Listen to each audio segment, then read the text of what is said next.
Well, what do you know? Even more snow in Minnesota.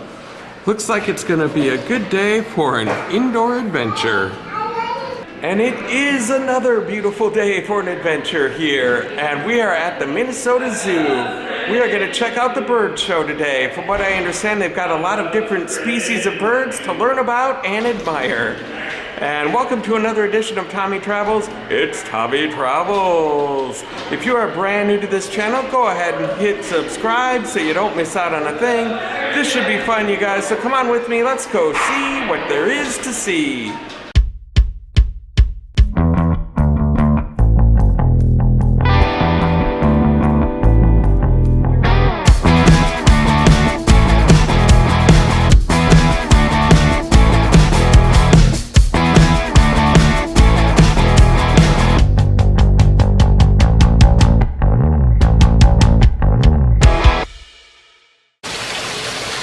Boy, this place is like a photographer's dream. This is the Water Birds of America exhibit. Look at those two beautiful little birdies right there. Getting a drink of water. And look at these three lovely creatures right here, standing on the little log. It looks like they're backstage getting ready for a show, grooming themselves and getting ready. Well, welcome to the Wings Financial World of Birds show. My name is Emily. I'm one of the bird trainers here. How many of you have seen a bird show before, if you don't mind my asking? Lots of you have. That's awesome, you guys. Thank you very much for coming back. And if you've never seen a bird show before, let me just explain a little bit about what we do here. We are going to be showing you real live birds, and our birds show off their natural behaviors. That just means we're talking about these birds and showing you these birds doing all the different kinds of things you might see them doing if you were to see these birds out in nature. And of course, since we are talking about birds, I think one of the best known natural behaviors of birds is flying, and we will definitely be showing you some of the flights from these birds today. We are going to get started today with a bird that is also the largest type of parrot in the entire world. He's starting right over your heads on that set over there. This bird is called a hyacinth macaw. This big old parrot, again, is the largest type of parrot in the world. You find these birds living mostly down in Brazil, down in South America. Some of them are also found in parts of Bolivia and Paraguay in South America as well. This bird, though, even though he is the largest type of parrot in the world, he still has all kinds of different things, both inside and on the outside of his body, that help him to fly super duper well. And I think some of the most easy to notice features on this bird are going to be all of those blue feathers that he has. He has got feathers covering his body from the tiny little ones on the tip of his head all the way down to those great big long blue tail feathers that probably skimmed over some of you as he was flying around. We've got another parrot to show you because we think it's pretty cool that there are over 300 different species of parrots found throughout the world. The next kind we're going to show you is one that is found down in Australia. And this is a bird that I think is probably one of the most popular birds for the returning guests here at the bird show. Anybody know who Coconut is? Coconut! I think I heard about it, and I think I heard it especially in the front row here. We are going to get Coconut out. If you've never met him before, Coconut is a type of parrot you can find living down in Australia called a sulphur-crested cockatoo, coming from right over here. This is Coconut. He usually has a lot of fans out there, and so that means we can usually see if he can get everything going here by just saying hi to everyone. Let's see what he's up for today. What do you think? Can you say hi, Coconut? There you go. There you have it right there. Let's try a couple more. He usually is very polite, so he will also ask everyone, how are you? Very nice today, Coconut. Let's try one more. This one's a little harder to understand. So he does know how to answer the question, what are you? See if you can figure it out, though. It's a little hard to understand. What are you? He's a good boy. Yeah, that one's a tough one, I know. You gotta use your imagination a little bit with that one. A bird like this, they're not necessarily the best sound copiers, but they do communicate with the rest of the birds in their flock really well. They live in flocks of about 2,000 cockatoos in one flock. And so, in order to communicate, sometimes they gotta do really big things with their body in order to communicate. But if we do really big things with our body, it's gonna help us to be able to communicate with the rest of the people we're trying to talk to in our group. Same with the cockatoos. If they do really big things with their body, they can communicate a whole lot better with the rest of their flock down in Australia. Cockatoos like this, they can sometimes be seen getting into a little bit of trouble down in Australia because a lot of times they will show up, that enormous flock of cockatoos will show up in a farmer's field. Yes, they will. They will show up in a farmer's field and they will just start marching right through that field. And as they're doing that, they're stopping and eating all of the seeds that the farmers have worked very hard to plant. So the farmers maybe don't necessarily like to see a lot of these birds around, but cockatoos usually have one watch cockatoo in their group. So that bird is watching out for predators. They're watching out maybe for those farmers who are coming into the field trying to get the cockatoos to leave the seeds alone. And if they happen to see something that they're not sure about, all they got to do is show off those crest feathers like he just did, and also show off the feathers that are hiding under his wings and his tail. And those yellow feathers, that great big flash of yellow, is going to be a great way for them to communicate really quickly that there's something that they probably need to pay attention to so they can all be safe out in that big flock in Australia. Here in Minnesota, though, Coconut doesn't have to worry about any of that here at the Minnesota Zoo. So we thought it'd be fun to send him flying around a little bit out among some of you. We're going to start with you guys right here. Get ready, because Coconut is heading your way. Pretty awesome, huh? Before he leaves, he's going to communicate one last time with everyone. He's just going to give everyone a nice little wave goodbye before he leaves. We're going to show you another type of bird, though, that's known for being really smart. This is a bird that hunts for a living, though. This is a bird that you can't see here in Minnesota unless you come to the bird show, but you can see them if you go down to the desert Southwest here in the United States. So states like Texas, Arizona, New Mexico, and also down throughout Mexico and into Central and South America and the desert regions down there. Those are places that you might be able to see a bird starting over here called a Harris hawk. Harris hawks are also known as bay-winged hawks. There's a couple different names for the same type of bird. And this Harris hawk tends to be one of the lowest flying birds of the show, and I think you'll see why in a second. But really, it's this next flight coming up here that tends to make him one of the lowest of the show. I love watching those flights. He gets so low over you guys out there. It's incredible. We've got a bird to show you now, though, that's found where there are a lot of trees. This is a bird found in Africa. It's a type of bird only found in Africa, and it is a type of bird that is found mostly in very dense forests in eastern Africa. It's a type of bird called a turaco. The one we're going to show you starts over here. He's called a white-cheeked turaco. And he does get his name from those little white patches on his face, those little white cheeks. But the color that I think is the most noticeable on most different species of turacos is that red that you see on his wings. That red color, that is a unique pigment in his feathers. That means that that specific color of red is something that's not found anywhere else in the natural world. It's only found on the feathers of a turaco. Pretty awesome if you ask me. These birds, and as well as most of the other 23 different species of turacos, are thought to have that red color on their wings.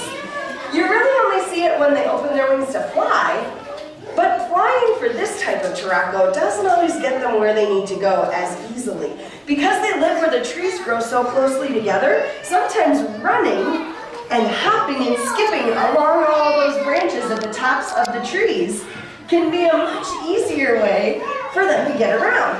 They can be a whole lot more agile if they use those long legs and toes Oh yes, to run through the treetops of the forests where they live.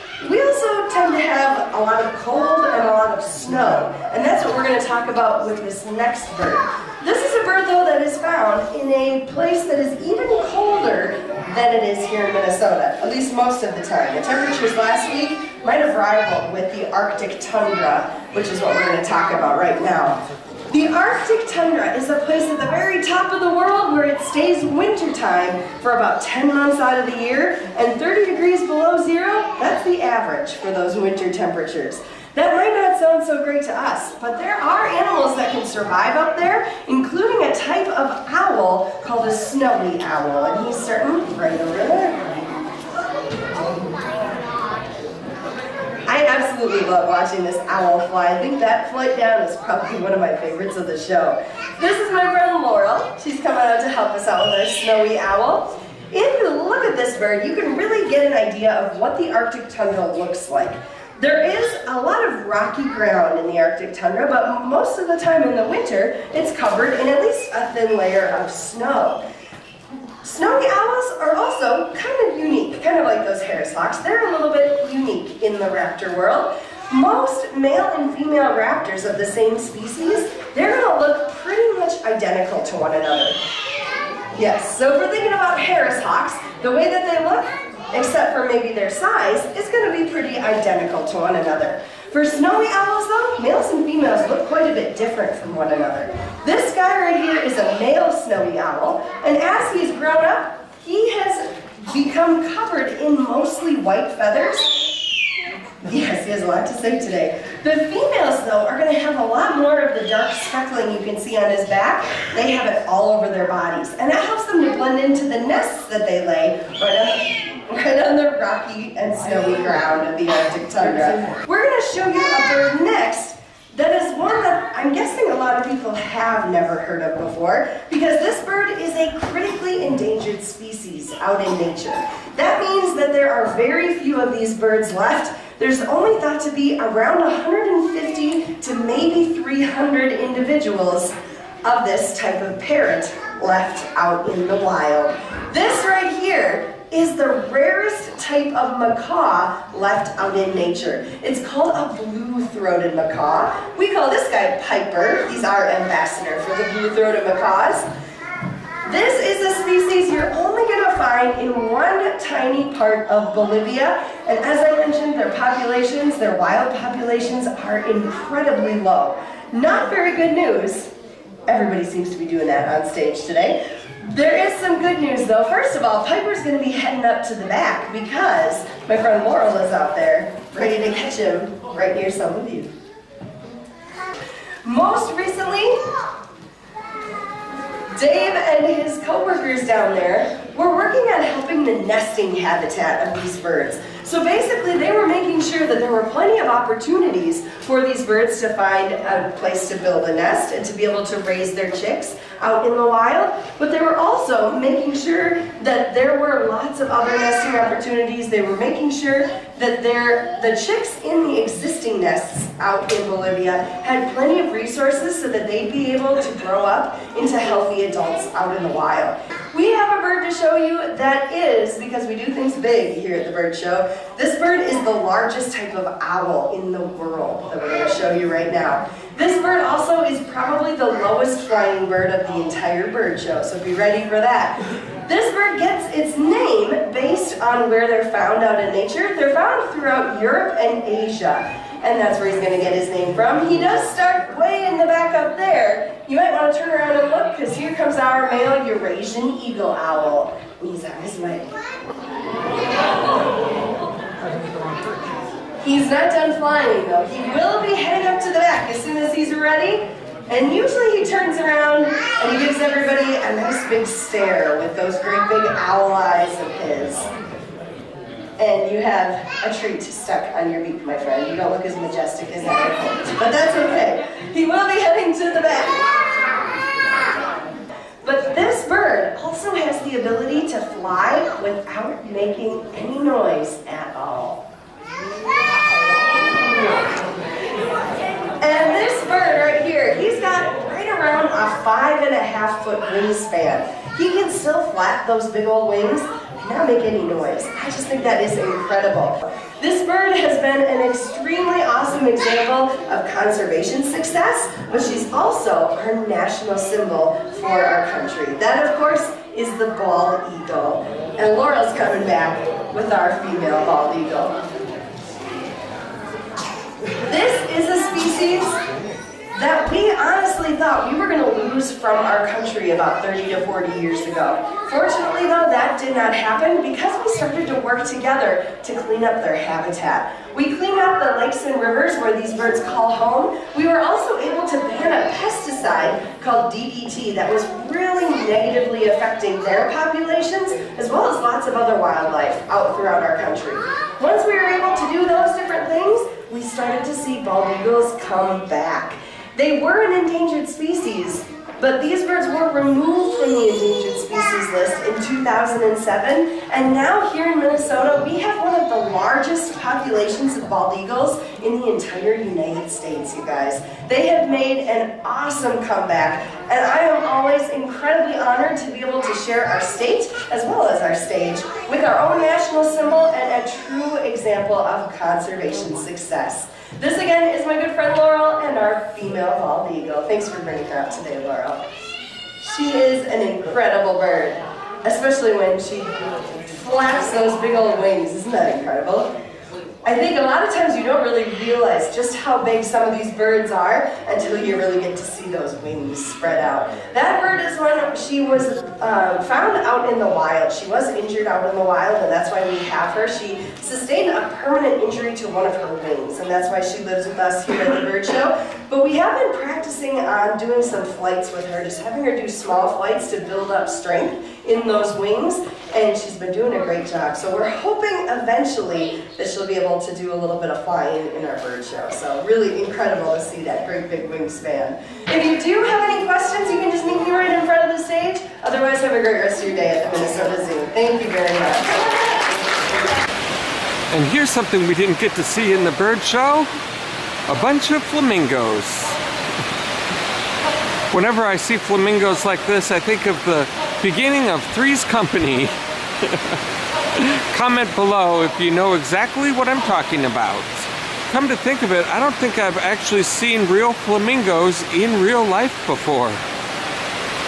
So this is kind of a first for Tommy Travels. Beautiful animals.